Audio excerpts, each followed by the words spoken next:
5级6兽剧组在此作场。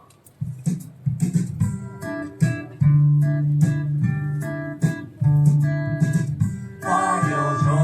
开时，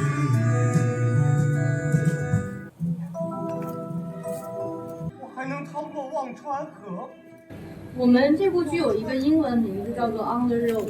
就其实你可以在这条路上慢慢的走下去。最初呢，无极六兽的这部小戏的中文名字叫做《进入黑夜的漫长旅行》，就是在这一条路上，我们继续的踏踏实实的往下走，我们大家都在往前走，就像最后的那段台词一样的。可能你能感受到身边任何一个人、任何一件事对你的触动，它可能会改变你很多的想法，但是它不会影响你在这条路上慢慢的、一直的、坚定的往下走。